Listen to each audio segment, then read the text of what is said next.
Yes. Welcome to Worldwide Wisdom, and today we're taking on why God created us. Imagine you could actually know the answer to that question. If you knew why you are on this world, we've spent many discussions on this channel learning about the fact that we're not displaced, but we're dispatched. We're on a mission. But wouldn't it be lovely to know that why we have this, like what our mission is? I mean, imagine you airdrop a soldier in Gaza or something, and you're like, not telling you what you're there to do. Figure it out all by yourself. I mean, seriously? Am I here to rescue a hostage? Am I here to take out the enemy? Am I here to build a house? Am I here to, what am I here to do? So that's effectively what happens to us Jews. I mean, not really, I'll tell you what. We're dropped into this world and we're placed in this foreign territory where we have a radio silence from headquarters. That nobody, it's a one-way conversation. We can talk to God, but we don't hear God talking to us, at least not clearly. And then we're like, when at some point in our lives we get clarity, hopefully sooner than later, that we're actually on a mission and that there is a God and life is not random and chaotic. Okay, so what's our mission? So now, this is what we're learning in our discourse. We're learning this Hanukkah discourse, Mitzvasa, Mishetishka, HaChama. We're learning in this discourse. It's a whole series here on youtube.com/Jewish Gardens. You check out the playlist to get the whole sequence. It's about the lighting of the Hanukkah candles. Now, it's not really about the Hanukkah candles. This is just a metaphor. The Hanukkah candles is a mitzvah, which we Jews do every December time or so, just here in January a little bit, where we light up the night. We're effectively lighting up the night. But the mitzvah of Hanukkah is really a metaphor to our lives. Because just like the Hanukkah story happened 2,200 years ago where the Jewish people were fighting an existential war. Remember, the Greeks were not trying to kill the Jews. They were trying to wipe out Judaism. Big difference. They were not trying to kill the Jews. It was a war against Judaism. They wanted to assimilate us into their culture as opposed to killing us. Not to kill our bodies. They were trying to kill our souls. And therefore, how do you fight such a war? When somebody's trying to kill your body, okay, at least you know like what the target is. But when the target is your soul, I mean, how do you even fight that? That's a far more subtle, sensitive, supremely sensitive battlefield. So to that, the answer is we light the Hanukkah lights. That's how we fight the battle. We light the Hanukkah lights. What is the Hanukkah lights? So we're analyzing the directive in the oral Torah about how we light the Hanukkah lights. It says the first thing you have to do is you light the Hanukkah lights when it's dark. Like different to most other mitzvahs which are happening in the daytime, like tefillin. And like Shabbos candles, which you light before Shabbos, you're not allowed to light Shabbos candles after sunset. If you missed sunset, it's too late. The train has left the station. You can't board the plane after it's left the gate. Shabbos candles have to be lit before sunset, 18 minutes before sunset, preferably. In our Chabad Palm Beach Gardens calendar, we have a time every single Friday for the latest time to light Shabbos candles and the earliest time to light Shabbos candles, right? So you know exactly what your window is. Now, and so we've discussed the significance of lighting up the night because the purpose of our battle is to actually, it's a battle of offense. The best defense is a strong offense, right? So what we're doing is we're taking on the forces of negativity. We're taking on a world which is dysfunctional, a world which is dark, symbolized by the nighttime. Right, so the nighttime represents dysfunction, represents anti-Semitism, represents illness and financial insecurity. It represents Jewish persecution and God hiding himself from us, because when God is present and it's miracles, it's like daylight. But when God is hiding from us and life just doesn't make sense, and you ask, where is God? That's nighttime. And what do? We light up the night. How do we light up the night? So we explained previously in this discourse, in a previous class, so we explained that the way that we light up the night is by standing strong amidst the challenges with unshakable faith to observe Torah and mitzvahs despite all odds. I mean, let's face it, it's easy to have faith when life is going well. It's easy to have faith when the bills are paid, everybody's healthy, and everybody's get along with everybody else. That's no big deal. The big deal is to be able to have faith when your life's on fire and your world is threatening to crash down upon you and you can still have faith. Now we're talking, right? This is what the final test of Abraham was, right? The test when Abraham was asked to raise his son up upon the altar, son Isaac. And God says to him, the angel actually says to him, when he sees that he's actually going through with it, he's about to cut his throat open because he thought that this is, He thought that the instruction was to actually slaughter his son. It actually wasn't the instruction. It was then that the angel says, now I know that you're truly God-fearing. Now I know you're truly God-fearing. How do I know you're truly God-fearing? Because everything else you did, every other test that you did, it could have been interpreted as your nature. That you're just a people pleaser. Maybe you're codependent. And you just like to please other people. So you when God asks you to do something, you comply because you're just a compliant kind of guy, and you're a people pleaser, and you like to make God happy, and you don't like to say no. But when there's people like this, they just don't know how to say no, right? But when you are asked to do something that is so contrary to your nature that it would have been unthinkable for you to say yes, like slaughtering your son upon the altar. Now I know, says God, that you're truly God-fearing, right? That you actually are devoted to me, and that's what it means that we light the Hanukkah lights at the nighttime. To be able to have faith even in the darkest of times. Remember, faith is the ability to take the first step even when you don't see the full staircase, right? Even when you don't understand what's going on and nothing makes sense. And, the atheists are mocking you like, yeah, right, this is your God. Is this how your God treats you? I remember one of our members, Frank Silby, of blessed memory. Frank Silby was a very special man. Some of you might remember him. He fought for Israel. He fought for the Jewish people. His father's dying words to him were, make sure that it doesn't happen again. Those were his father's dying words. And he was a lobbyist, and he fought with Washington and everything else. So he tells the story of how there was an Aktion. Aktion is a German word for they would assemble the Jews in the ghetto, and they would humiliate them and kill some of them. So there was an Aktion, and they called together the Jews in the ghetto, and they were like mocking them. And they were supposed to be all silent. And one of them was moving his lips. So the Nazi goes over to this Jew and he says, what are you saying? He says, I'm praying. What are you praying for? So the Jew says, I'm thanking God. And the Nazi laughs in a raucous laughter. And he says, you're thanking God. Look at you and look at me. We, the Nazis, we have total domination over you. You're nothing. What are you thanking God for? So the Jew says, and this is Frank Silvy's words to me, he says, I'm thanking God for not making us like you. How's that for attaining dignity amidst the darkest of storms? So that's what it means to light up the Hanukkah lights in the nighttime. Now, where we're going today is to put it all, to let everything fall into place, where we're going to interpret the directive of Hanukkah in the Mishnah as to the ending time. We learned about the starting time of the Hanukkah lights, but what about the ending time of the Hanukkah lights? When do they end, right? And how that's going to give us perspective on the bigger picture here, which is way beyond the directive of Hanukkah lights. I mean, yeah, we learn how to light Hanukkah lights, but far more important than the directive of the Hanukkah lights is the bigger picture, the bigger lesson that we're learning from this teaching, which is what it teaches us about life. So what we're going to learn, and we might not be able to do it inside the text, but at least we can do it orally, is that, and we're on page 221 in case you have the book here in front of you. What we're going to learn is that the ending time of the Hanukkah lights, until when can you light the Hanukkah lights? Until the feet of the scavengers are no longer in the marketplace. Right? That's a very unusual expression in the oral Torah. Until the feet of the scavengers are no longer in the marketplace. Like, what exactly does that mean when it says that in the Talmud, written 2,000 years ago? What are we talking about? So the Rebbe here, and this is a discourse from our Rebbe delivered in 1977 in Hanukkah time, he explains that there's two ways to read.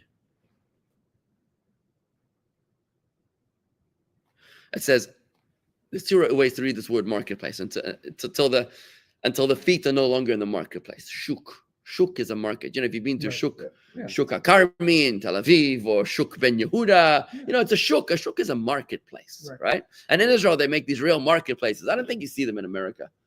These marketplaces. Green markets.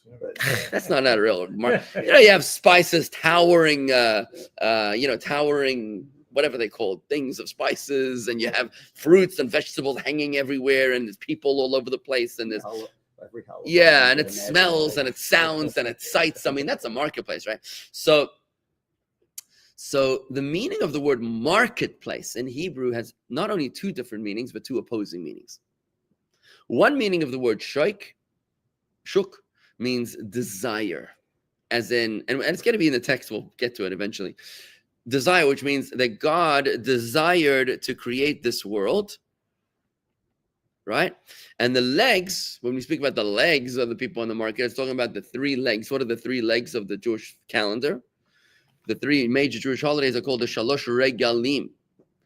Shalosh Regalim, which is the three legs, the three pilgrimage festivals. What does pilgrimage mean?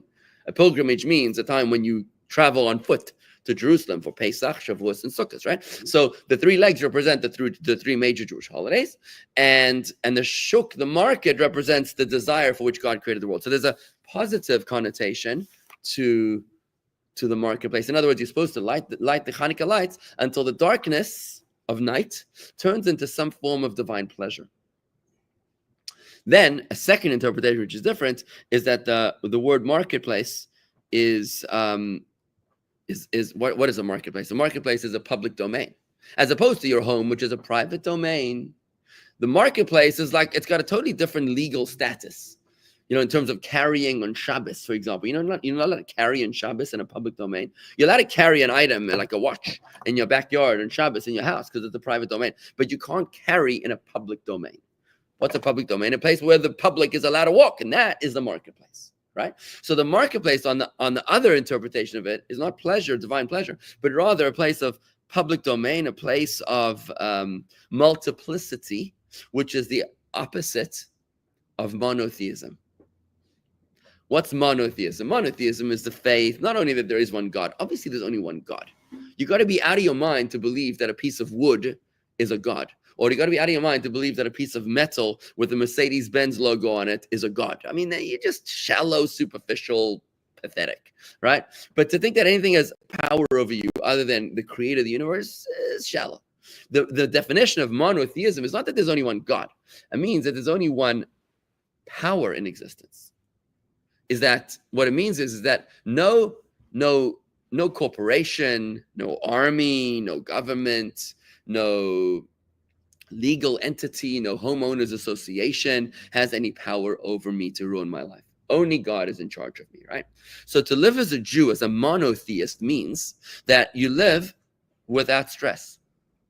Because to be a Jew means not to have an anxiety, not to have any anxiety, because you're filled with faith, with the awareness that everything comes from Hashem. And that's my dad.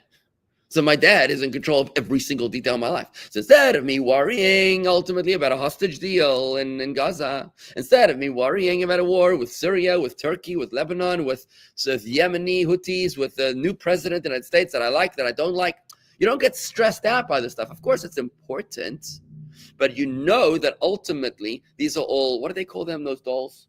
Marionette dolls? Yeah, the marionette puppets. Yeah. So ultimately, there's the puppet master who's behind it all. So yeah, you want to be served a good puppet, because otherwise it's going to be a nasty scene, right? It's going to test you. You want to get a good puppet, but you're not asking for trouble. But ultimately, you're never stressed out because you know that Hashem is always in control. So this is the mindset of a Jew, of a monotheist. You don't have to be a Jew, by the way, to have this mindset.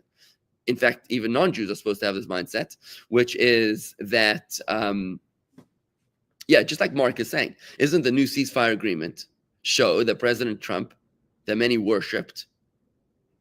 I think what you're trying to say is that it would seem that okay, let's make some assumptions here. If President Trump is behind forcing the ceasefire deal, which seems pretty obvious, then I think he claimed credit for it, right? Then it would look like all those who said that President Trump is going to be God's gift to Israel, maybe not so much, right? And maybe you might have put your trust in a human being, which is not what we Jews do. We don't trust in a human being.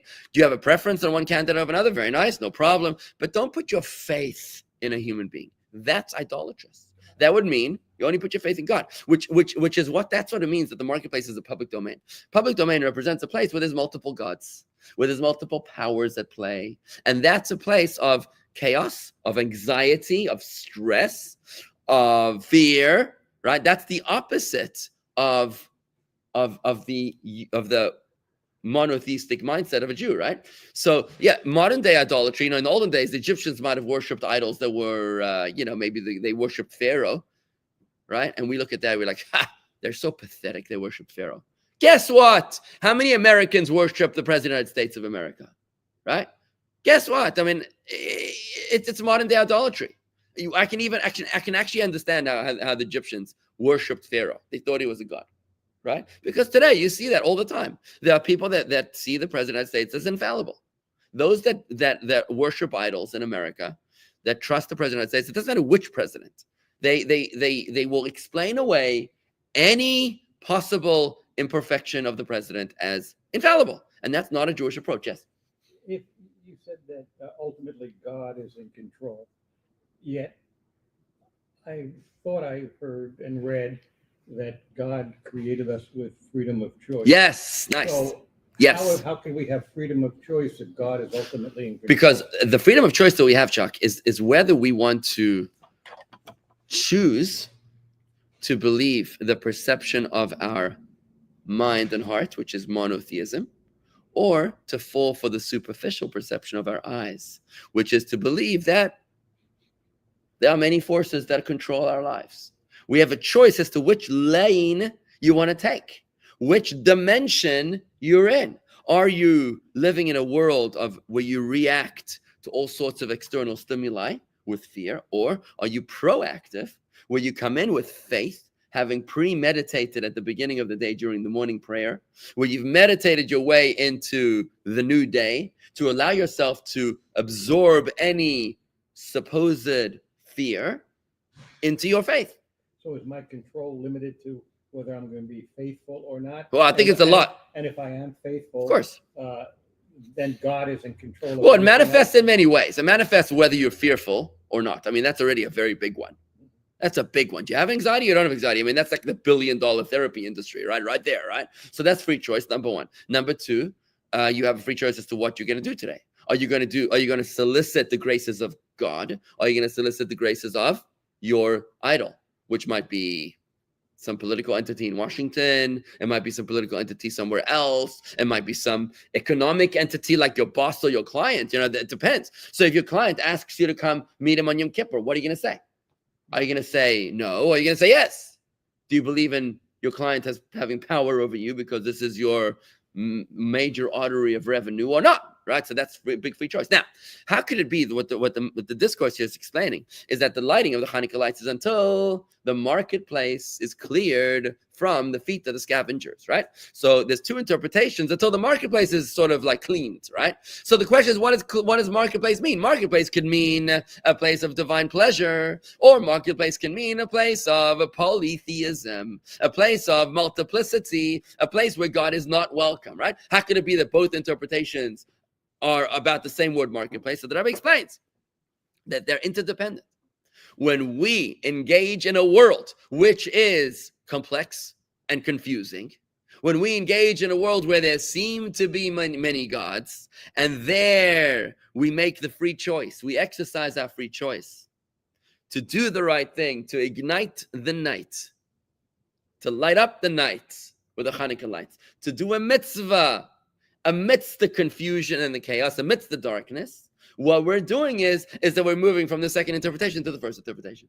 We're turning the marketplace from a place of multiplicity into a place of divine pleasure. We're turning this world into a place where God is welcome. In other words, our purpose in this world is in order to exercise our free choice, in order to make this world a place where God feels welcome. Tikkun olam. This is the true meaning of tikkun olam. Tikkun olam does not mean helping old ladies cross the street. That's not what it means. Tikkun olam does not mean that you're marching with Black Lives Matter. That's not what it means. That is a bastardization of tikkun olam. Tikkun olam means that you're taking olam. What does olam mean? The word olam, world. The word olam is the word he'elem, which means hidden. Hidden, concealment. It's a mask. Tikkun olam means removing the mask. Of what? Removing the mask. We're living in a world where God is hidden, and our job is to reveal God in this world. How do you do that? When you take the money that you earn, that you work so hard to earn, and you give 10% to charity, and you make sure you're not charging interest to a fellow Jew as commanded by the Torah, and that you make sure to use your money for the purposes of a mitzvah, that you build a house where you're going to study Torah and you can have a mezuzah, and you buy your house walking distance to the shul, and you use your money to build a beautiful shul and a beautiful Jewish life and a beautiful family. Now what you've done is that you transform the night into light. You've transformed the mask into openness. You've said, God, I know you're here. I am not confused anymore. And that can only happen through our freedom of choice. This can only happen through our freedom of choice. Because if we were forced to do this, there'd be no purpose. And that's why I'm going to go back to Manis Friedman. If you watch the video of Manis Friedman, who taught about Adam and Eve here a few days ago, and it's on YouTube as well. This video, you got to watch it if you haven't seen it yet. YouTube.com/Jewish Gardens. If you have that, then I want to tell you, what did Manis Friedman tell us? He said like this. Yes, we are the light, Wendy. We are the light. If you choose to be the light, you have the choice. You could live an entire life of unconsciousness. You can live an entire life and never once have exercised your purpose in this world. Maybe you didn't know about it. Maybe you didn't know that your purpose was to light up this world. And by the way, I got an email from Soweto yesterday. You know what Soweto is? It was amazing. A guy by the name of Norman in Soweto. Soweto is like one of the biggest slums in South Africa. So all the black people live. Many of the black people live. It's a place where during apartheid, it was a place where I guess black people were supposed to live there. We probably weren't allowed to live in the city of Johannesburg. I remember very well the referendum of 1990, when the big vote was whether should the blacks be allowed to vote or not in South Africa. And the Jewish community was feverishly supporting the yes vote. Yes, allow the blacks to have equal rights, right?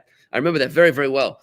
And the blacks, but many of the black people still live in Soweto, and it was so beautiful to see a black person from Soweto writing me an email and engaging with me, because many of them were underprivileged and undereducated, and they probably didn't even have internet or something. But now it's able to engage. And he's writing to me about something, one of my videos here on YouTube. And I said to him, Norman, you should continue to be a light in Soweto. Light it up. He was very pro-Israel, and in a country where the leadership is very corrupt and anti-Israel, he was very strong position that he wrote to me in his email in support of Israel. I said, be a voice of truth, and remember, the light extinguishes the darkness. So you don't have to be Jewish to be a light. Every single one of us does the tikkun olam, which is to remove the mask, divine presence from this world. And every time you do the right thing, for a Jew, there's 613 mitzvahs, so 620. And for a non-Jew, there's seven universal Noahide laws. And when you live with a consciousness of God, it's much easier for a Gentile to bring the light into this world than it is for a Jew. A Jew has much more responsibilities. So what the Rebbe is saying is that it can only happen through freedom of choice when we exercise that freedom of choice. And this is why when Adam and Eve were in the Garden of Eden, right? They're put into the Garden of Eden, and they're told that they should not eat from the fruit of the forbidden fruit.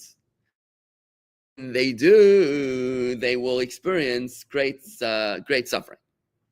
So Eve understands. She's like, look, she tells Adam, she's like, we have nothing to do in this world. We were told that we were put into this world for tikkun olam, to fix the world, but there's nothing to fix. So therefore, Manis explained this based on Chassidus. He explained that, and I believe this is where it comes from. The idea comes from right here.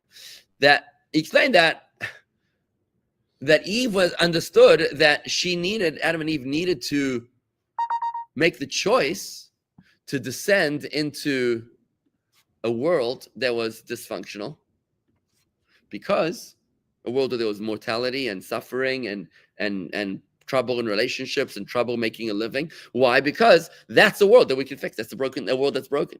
But they could not enter that world by divine command. They needed to enter that world on their own free choice. And that's why God didn't say to them, if you eat the fruit of the tree, then you will die. God said to them, when you eat the fruit of the tree, then you will die. And then Eve understood that that's what God wanted them to do, to exercise that freedom of choice. And that's what this discourse is telling us, is that God puts us in a situation where we're in a world that is confusing, a world where we're in the marketplace, and there seems to be many vendors and many people and many entities and many powers in control over us, right?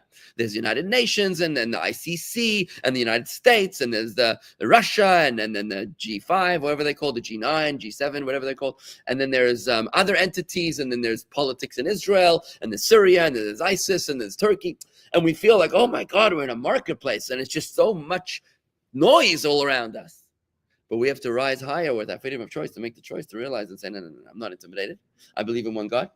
I believe that there's going to be God is controlling all of these marionette puppets. And when we do that, that's when we're able to turn this world into a place of pleasure, the marketplace into a place of divine pleasure, where through our accumulated actions, we are able to ignite the night to turn the marketplace into a home for God. And that's our purpose upon this world. Now, it's interesting when God created Adam and Eve, and I'm glad you watched it there, Nicole, in West Virginia. Cool.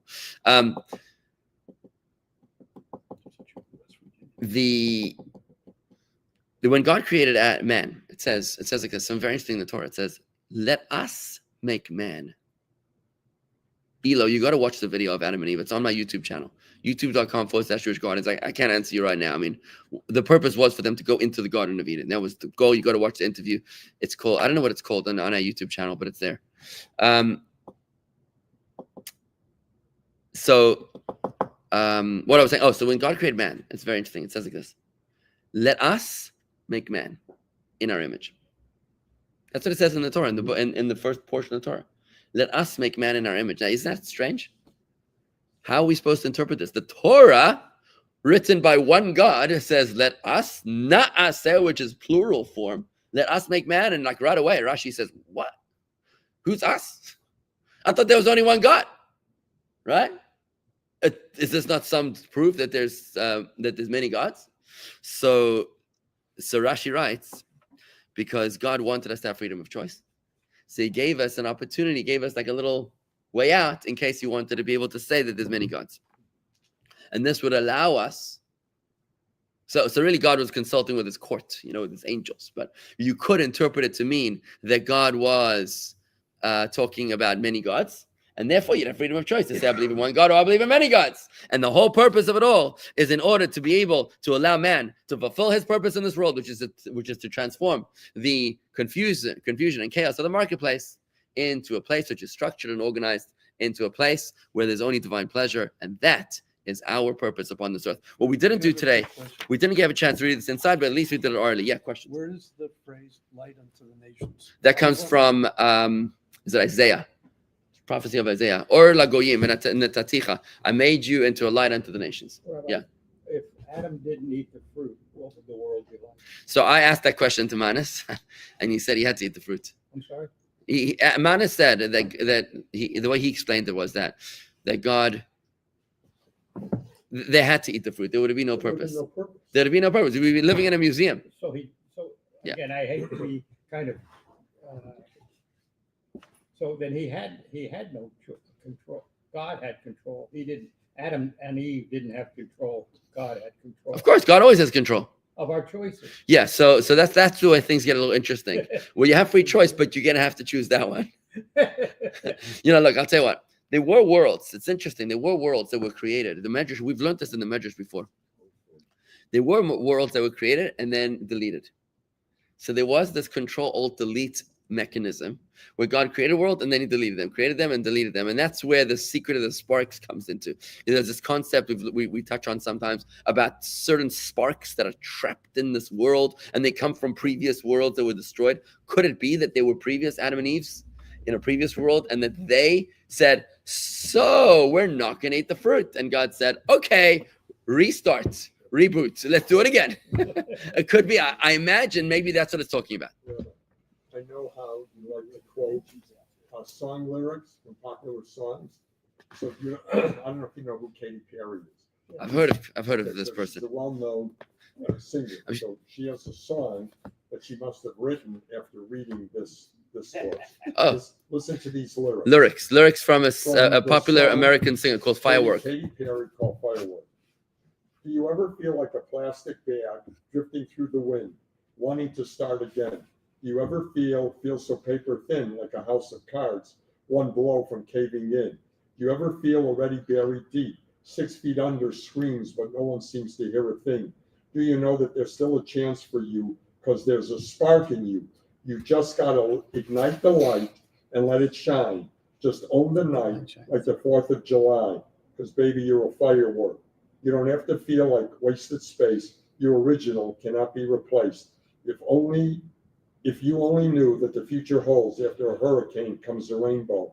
may be a reason why all the doors are closed, so you could open one that leads you to the perfect road. Like a lightning bolt, your heart will glow, and when it's time, you'll know. You just got to ignite the light and let it shine. Just own the night like the 4th of July. That was beautiful. I want to say this, that the people online cannot hear you, Wow. which is why we should invest in a microphone here on this table. But also, no, I'm serious, we should. No, we should get one, whatever.